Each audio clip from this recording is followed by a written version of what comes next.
Iran America Israel विवाद में Bharat Asia का सबसे बड़ा नुकसान उठाने वाला देश बना है। चीन सस्ता तेल लेकर अपने नागरिकों को राहत दे रहा है, जबकि हमारे यहाँ एलपीजी और पेट्रोल की कीमतें लगातार बढ़ती जा रही है। ईरान जैसे पुराने मित्र के कठिन समय में हम खुलकर समर्थन नहीं कर सके और आज गैस आपूर्ति के लिए बार बार अनुरोध करना पड़ रहा है। विदेश नीति साहस और स्पष्टता से चलती है। इसको ईरान के शहीद supreme leader Ayatollah Ali Khamenei ji ने अपनी शहादत से साबित किया। 36 साल की उम्र के लीडर ने कभी 56 इंच की छाती का दावा नहीं किया, बल्कि जब जरूरत पड़ी तो अमेरिका के सामने झुकने की बजाय उन्होंने शहादत को गले लगाना पसंद किया। लचर विदेश नीति ने देश को महंगाई और आपूर्ति के संकट की दहलीज पर लाकर खड़ा कर दिया है। सरकार कहती है भंडार पर्याप्त है, तो कीमतें क्यों लगातार बढ़ती जा रही है।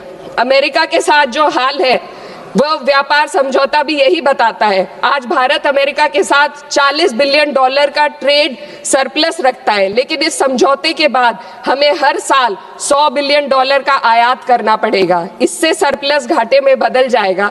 इस ट्रेड डील ने देश के किसानों को अमेरिका के अमीर किसानों के हाथों बेच दिया है। अगर ट्रेड डील करनी ही थी तो पहले देश के किसानों को अमेरिकी किसानों की तरह भारी सब्सिडी देते, उन्हें तैयार करते और फिर ट्रेड डील करते।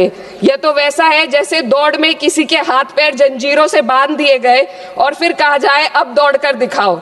हमारे किसानों के हाथ पैर महंगी यूरिया, महंगी बिजली और महंगे कृषि यंत्रों से बंधे हुए हैं।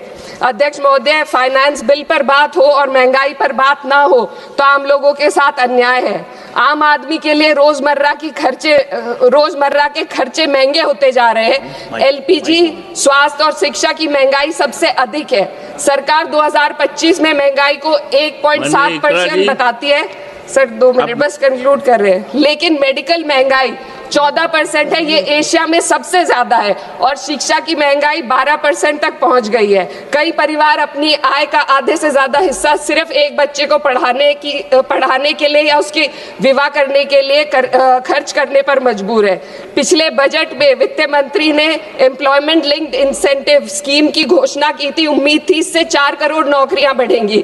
2 लाख करोड़ का बजट भी दिया गया, लेकिन ये योजना एक भी युवा को नौकरी देने में असफल रही।